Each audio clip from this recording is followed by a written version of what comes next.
welcome to the Black Robe podcast. I'm Carol Mitchell, your host for this evening. This is our final episode of 2021, and at the same time, our first episode of 2022 of the Black Robe podcast. We wanted to take just a few minutes to say thank you. First of all, to those of you who have watched this podcast faithfully from the beginning in all of its different iterations as a way of sort of celebrating where we began and where we are now. We're going to do a very special compilation of some of our most impressive, I guess I'll say, or most memorable moments on the podcast. We'll do just a little montage, if you will, of shows that you really appreciated, where we had lots of views.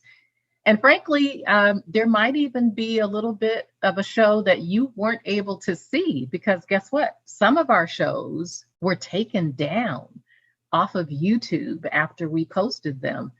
And those are the shows that probably were the ones we were the most proud of, the ones that other folks maybe called in and complained about or didn't like or got provoked or got upset. Frankly, we knew we were doing our job when we were getting that kind of attention. And we know that because of you, we wouldn't be able to keep doing it. I do want to say thank you, of course, to the organizations, the foundations that supported us in a major way in 2021. The Group Health Foundation, the Black Future Co-op Fund, South Sound Together, the Greater Tacoma Community Foundation. Thank you so very much. In some cases, for just dropping money into our hands and saying to us, go do your thing, go do good. What we've done with that money has been really amazing to me, because frankly, we could have just used it for our own programming and building up our own internal operations. We had the freedom to do that.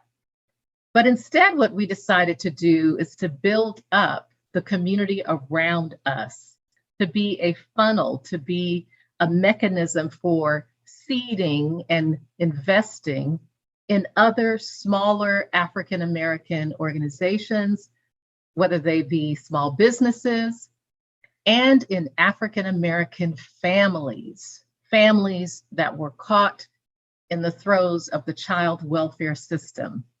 And so we granted funding to families in the child welfare system.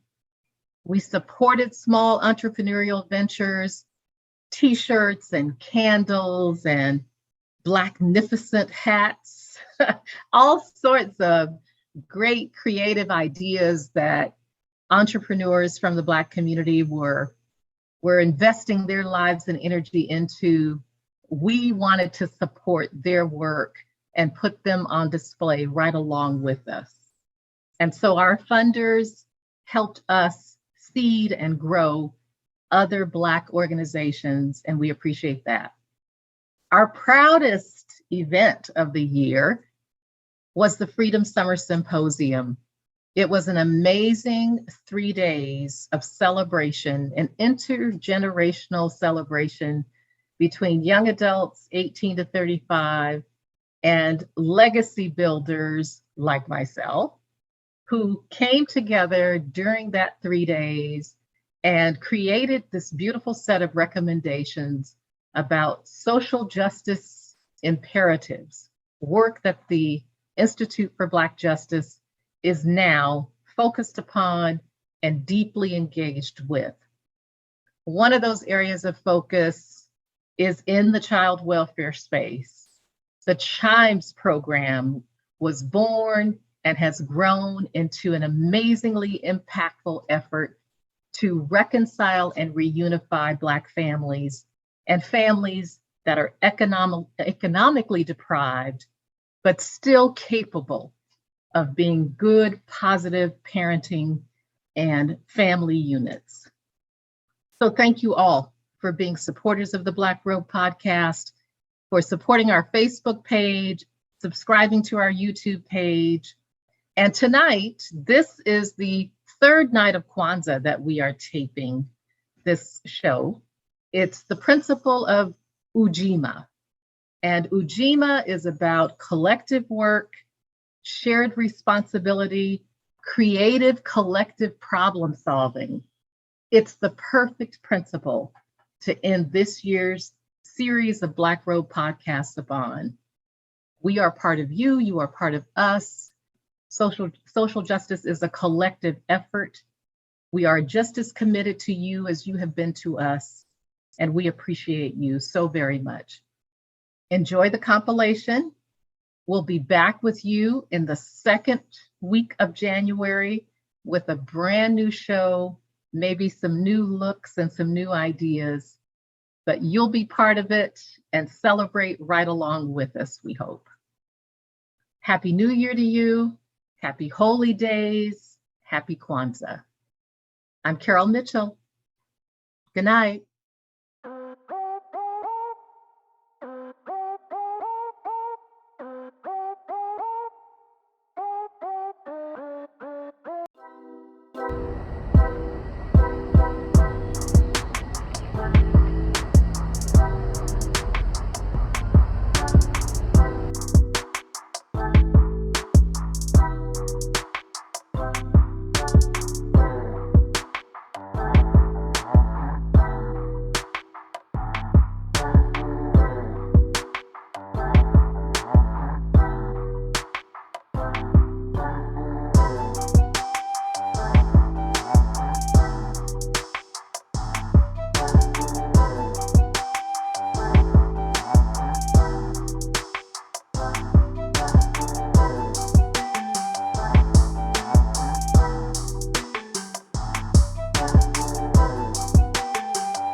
Welcome to the 2021 IBJ Freedom Summer Symposium Design Challenge. I am Carol Mitchell, the founder of the IBJ, and I am here on the University of Washington Tacoma campus, thrilled to death to be working in partnership with the Global Innovation and Design Lab. We are about to do a design sprint, and at the end of that sprint, young adults between the ages of 18 and 35 are going to have the solution to all things that ail our society. They may not know that, but that's what we're going to try and get them to think about today, especially to think about true justice. What is true justice? What does it mean to them? What's their dream of what true justice really looks like? The Institute for Black Justice wants to put young adults at the front of our next round of social justice activism. We think they have ideas, we think they have dreams, we think they have passion, and we want to listen to them and then direct our energy into their dream for the future. And so we're excited today to be on the University of Washington Tacoma campus with these really brilliant young adult minds who are going to lead us into the future. Thank you for supporting our efforts, and we've got a lot more coming for you.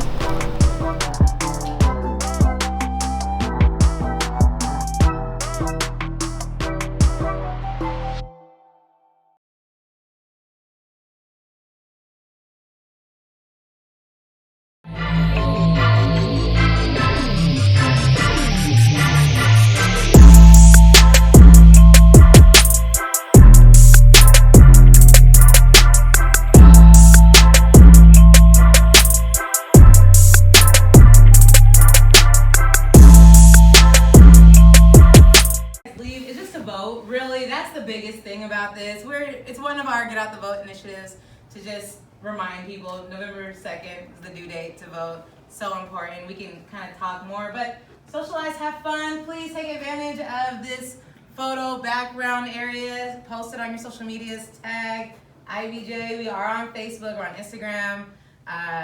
We're not on Snap, but we're on Facebook and Instagram. So Twitter. And Twitter. There we are. There we go. So you guys have a great night. Food, there's snacks, goodie bags. Get your goodie bags, and then of course we're doing a raffle for AirPods. So if you guys didn't get a raffle ticket at the door, make sure to get that. Check the mic and make sure it sound right, boys.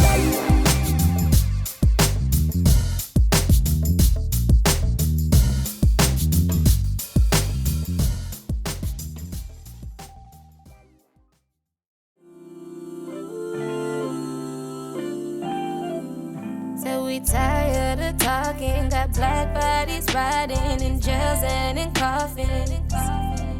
Said we tired of talking, got black bodies riding in jails and in coffins. Nobody coming like we do, started it over like we do. Still fighting for better ways, cause nothing's out getting more lethal. Baby, it's getting more pity. This was not meant to be equal. I know this better.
But little did I know it was actually a path to destruction. You know, I ended up finding out that I had a warrant for my arrest, that I was wanted for 30 felonies at one time. And when I found this out, I ended up turning myself in, went through the court process, wasn't being offered any type of plea agreements, being told I'm looking at decades in prison for leading organized crime. And eventually I ended up pleading guilty as charged to all 30 felonies that I was charged with. So I went from having no criminal history to 30 felony convictions pretty much overnight. So I turned to education upon my release from prison as a way to change my circumstances. So I released at 23 years old with a GED, a Black man in America with 30 felony convictions. And, you know, I thought I had no options in life. I thought it was pretty much over for me. I was going to be forced to this underground lifestyle. But eventually I realized that my GED opened the door for me to go to a community college and pursue education as a way to turn my life around. I was a dropout with a really rough K-12 experience, but I ended up enrolling at Pierce College in 2008, utilizing my GED. I earned an associate's degree in human services, substance abuse. Ended up transferring to the University of Washington, Tacoma, where there I ended up earning 2 bachelor's degrees, one in psychology and one in what's called interdisciplinary sciences with a concentration on self and society. Following that, I went to grad school at UW Tacoma, where I earned my master's in interdisciplinary studies. And my research focus was on preventing recidivism through post-secondary education. So recidivism is when an individual finds himself incarcerated, they release, they commit a new crime, and they go back. For me, I didn't want that to be a revolving door. As a youth, you know, I had all the potential in the world to make whatever I wanted to be out of myself, but I didn't have a lot of people who were pointing me in that direction or introducing me to those possibilities. You know, I feel like my life has come full circle, going from that situation where I was somebody who was neglected, abandoned, spent time in foster care, and really just, once again, had no one investing in me. Went from that to investing in myself, and my teachers investing in me, my community investing in me, to where opportunities have been coming my way nonstop ever since. You know, while I was in grad school, I used a research method called autoethnography, which is where the researcher becomes the focus of the research. And that allowed me to start writing my story down. It ended up turning into a book called Transforming Society's Failure, which Carol purchased 25.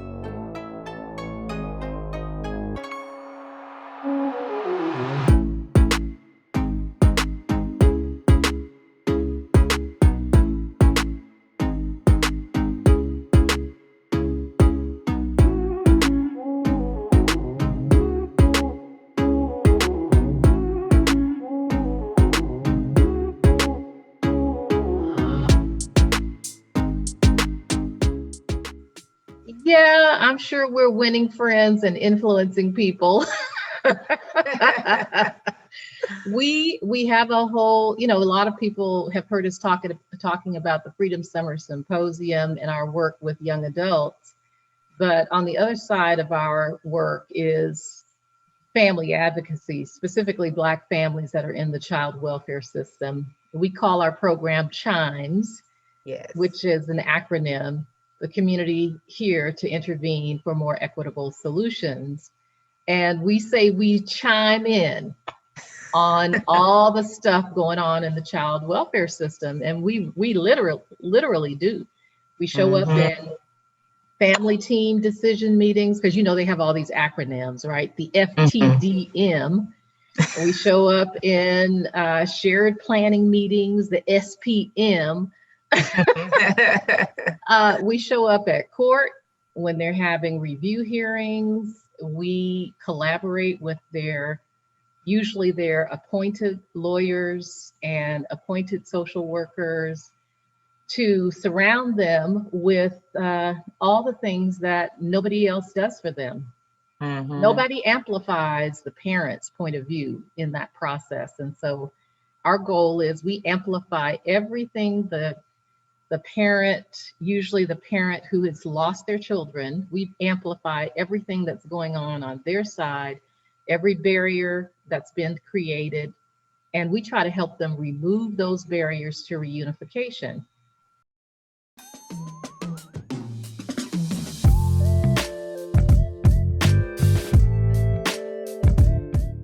Welcome back to the Black Robe podcast. It's your girl, Anjanae Slaughter, here with more than just my one co-host. Now I have a host of co-hosts today for this special podcast. I like to call it, maybe we're having a podcast party. I think, how's that sound, Kara? We having a podcast party today? Yeah, you guys like that? Awesome. Yes, well, that's let's kick perfect. it off with Carol. Check in, as we always do. We got to pay homage to our elders. Yes, your elders. To the Black Road podcast. I am Carol Mitchell. I am here tonight with Dr. J. Sean Banks, Sr. It was a struggle over there growing up in poverty, a family of 7 of us. I'm number 6 of the 7. It was very traumatic in a sense of my mother being alone, but also suffering from her own trauma from her time of growing up in the early 60s with the whole civil rights movement. And she's from Cabrini Green, Chicago, where it's pretty rough. So we tend to get a lot of that frustration and anger taken out on us as her children. I think that we don't, all of the strides that we have made and the achievements that we've made over time, previously and even now, just not recognized enough. I agree.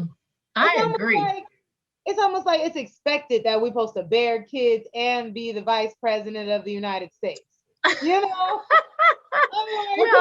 you know that song, I can bring home the bacon and fry it up in the pan and never let him forget he's a man, right? That was a myth.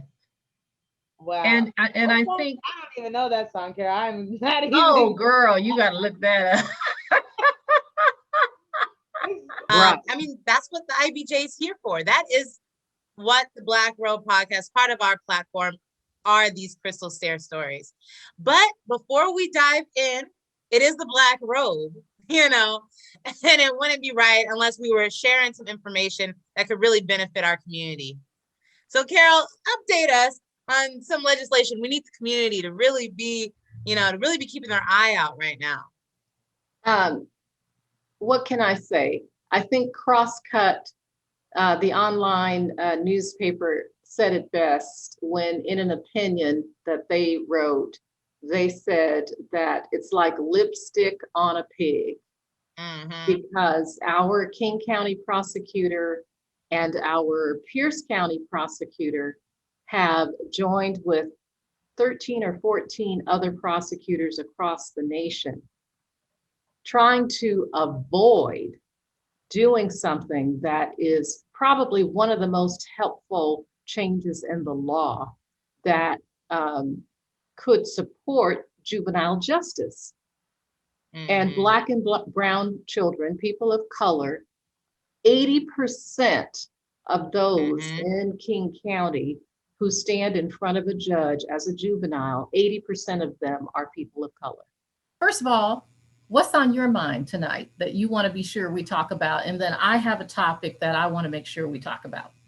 Yeah. Well, I think what everybody is talking about right now is the Capitol insurrection, right? The crazy Trump supporters. I won't say crazy, but violent, aggressive Trump supporters, and how they took over the Capitol. I think that's on everyone's mind. I think the impeachment coming from the House, how the articles were literally articles of impeachment. The House was writing those up as the people were writing, you know? Yeah. So, I think we should definitely talk about that response that we're seeing from the country, and whose fight is this? I think that's something that we as a Black community really need to discuss. I was, I follow Clifford Harris, aka T.I., on a lot of his social media. And, you using his government name, huh? Well, people know him by either or, but he's a strong activist for our community, especially in Georgia. He really did help with a lot of the flipping down there, making it blue. And he made some comments, and so, but I want to pick your brain a little bit, Carol, and see maybe what the older generation thinks, and then maybe we can talk about what us young folks think about this incident, this event. Yeah. I'm so excited to be representing the older generation. That just brings me so much joy. Yes, we got to claim it. Claim it, Carol. So we'll talk about the Capitol insurrection and the impeachment, because I think there was a lot to unpack around that, and a lot of dialogue and themes that came out of it.